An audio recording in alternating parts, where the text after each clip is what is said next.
Good morning, dear students. I hope you all are fine and doing well. I am Miss Oshin and I am your English teacher. Today I am going to take combined class of class 4th and 5th, as you people have one common chapter in your syllabus, that is the sentence, which you have learned in your earlier classes. So let's start. The sentence. When we speak, we use sentences. What is a sentence? जब भी हम बोलते हैं, when we speak to someone, talk to someone, we use of sentences. Like अभी जैसे मैं आपसे बात कर रही हूँ, I am talking to you in a sentence, particular sentences. इसी की वजह से मैं आपसे अपनी चीज़ों को आप तक पहुँचा पा रही हूँ. What is a sentence? A sentence is a group of words that makes complete sense. Sentence क्या है? Sentence group of words है जो एक complete sense बनाता है, जिसके थ्रू हम अपने thoughts को, अपनी बातों को सामने वाले इंसान तक पहुंचा पाते हैं. It means we speak and write the words in a particular manner.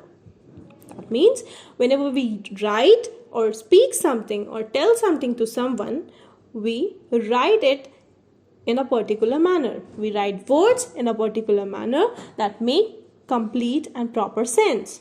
The words combine together and make the meaning totally and completely clear to the listener or a reader. जब words को हम combine करते हैं एक साथ और sentence बनाते हैं, तो उससे एक प्रॉपर मीनिंग निकल के आती है जो कम्प्लीटली क्लियर होती है, या तो पढ़ने वाले के लिए या तो सुनने वाले के लिए. तो make sure when you are making a sentence you should be very clear with your words and the arrangement of words. Every sentence consist of two parts, the person और thing we speak about and what we say about that person और thing. Every sentence, जो जितने भी sentence होते हैं वो 2 parts में divided होते हैं. द पर्सन और थिंग वी स्पीक अबाउट, किसी इंसान या फिर वस्तु के बारे में जिसके बारे में हम बात कर रहे हैं, and what we say about that person और थिंग, और हम उस इंसान और वस्तु के बारे में क्या बात कर रहे हैं. इन 2 चीज़ों से एक सेंटेंस बना हुआ होता है. Read the following sentence. John is a very cheerful student. In this sentence, first part is we speak about John. We are speaking about John, and in the second part we say about him. We are talking about him that he is very cheerful student. So this sentence consists of 2 parts, that is John and that he is very cheerful student. That makes a complete proper sentence. The person or thing we speak about is called the subject. किसी भी व्यक्ति और वस्तु के बारे में जब हम बात कर रहे हैं एक सेंटेंस में, तो वो सब्जेक्ट होता है.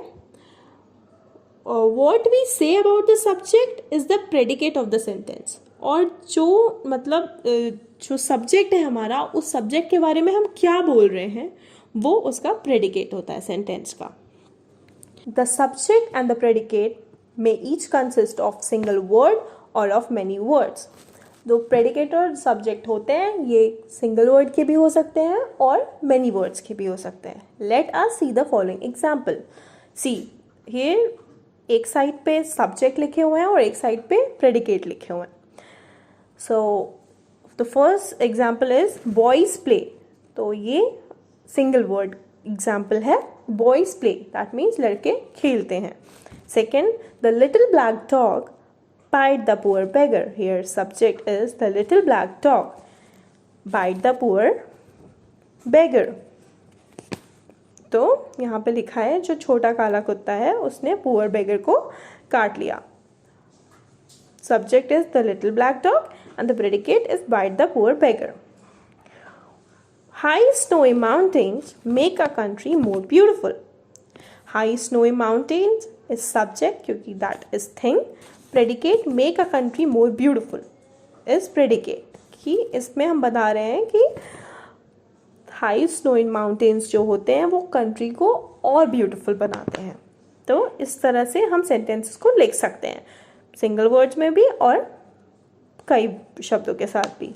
Some sentences express orders or request. कुछ सेंटेंस ऑर्डर और रिक्वेस्ट को एक्सप्रेस करते हैं. In these the subject is often left out. और ऐसे सेंटेंसेस में क्या होता है, सब्जेक्ट्स लेफ्ट आउट होते हैं. Sit down means you sit down. The subject you is understood. वो ऑलरेडी अंडरस्टूड होता है कि if you are asking someone sit down, that means you sit down.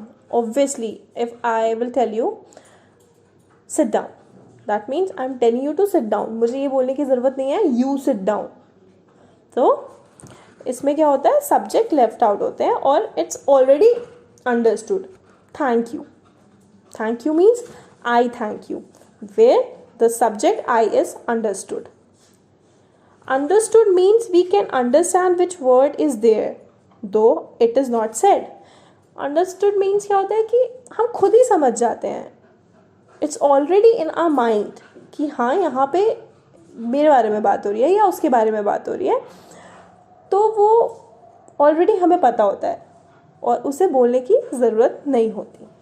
To find the subject of a sentence, take the verb and ask it questions. Who or what?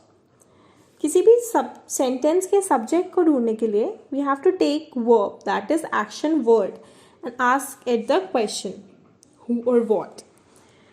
For example, Runa sings well. Question, who sings well? Answer, Runa. And Runa is subject because it is a person. The sun shines. Question, what shines? Answer, the sun. Sun is the subject. So this is how we use sentences. This is all about sentences.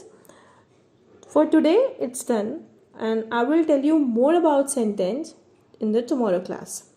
So take care.